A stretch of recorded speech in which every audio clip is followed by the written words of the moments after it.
For me, I have no problem with the issue about the Senate having 47 women and 47 men. I have no issue with the doubling with the 7-day slots that have been created for the constituencies. My issue is the top-up. Once we don't achieve the 1/3 of the members elected being of the same, being of either gender. I would want that this comes out very clear, where they are able to clean the bill by that top up for the gender should be Parliament, not the National Assembly, so that you are able to look at the numbers in the Senate, the numbers in the National Assembly, and that can bring down the number so that it is not bloated. But if you are going to nominate them based on the elected members of the National Assembly, then it is going to be bloated. So it should be Parliament, not National Assembly. On this other issue is the issue of the Health Service Commission. In the first Bomas draft, when we went to Bomas, and the second Bomas launch, in the two launches, the Health Service Commission was captured. I'm asking the Secretariat, who is this that is looking down on the doctors and the medical professions of this country, that is disrespecting the doctors of this country by removing the Health Service Commission? Because if the Health Service Commission was there in the first and the second launch, how come in the final draft the Health Service Commission is missing out? Do we have people who are looking down on the health professionals of this country?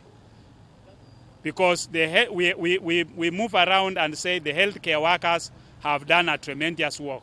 And it is very unfortunate for that to happen during a time when we are having a pandemic. During this time when we have a pandemic, the frontline workers, the healthcare workers, should be in the forefront. We should not make them to come to the streets to ask for Health Service Commission.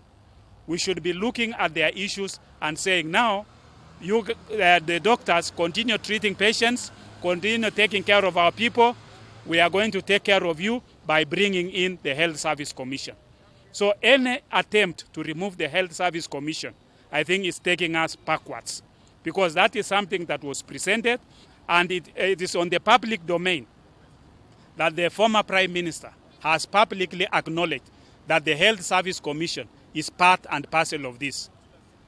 And what surprises us most is that even yesterday when you saw the Prime Minister during the launching, he was addressing issues on IBC that are actually not there in this draft. So who is this playing monkey business about this draft that Kenyans are waiting to see what is the final draft of it? On the issue of marginalized communities, that is also another key issue, that we want the marginalized communities' issues to be captured on this bill. The Sabot, the couriers, their issues needs to be captured on this. Because the Sabots, the couriers, they demanded that they wanted a county. What is it that we've done to take care of their issues? That's what we are asking.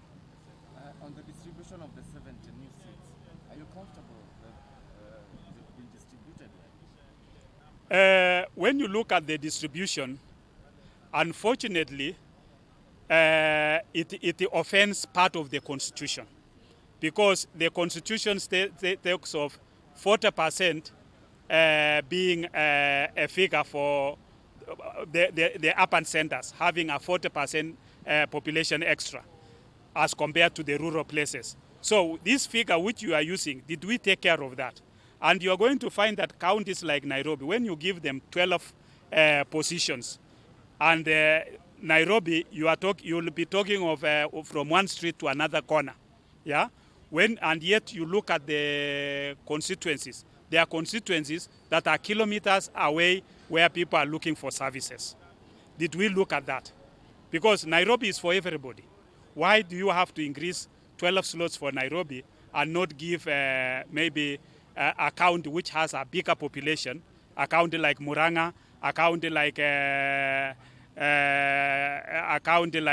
even Wajir and other counties. Why wouldn't we reduce the number for Nairobi? Because you are giving a more developed area, an area that has everything. It has water, it has electricity, it has all the infrastructure. You are giving it 12 more constituencies. When you have areas where people want representation and you are not considering that.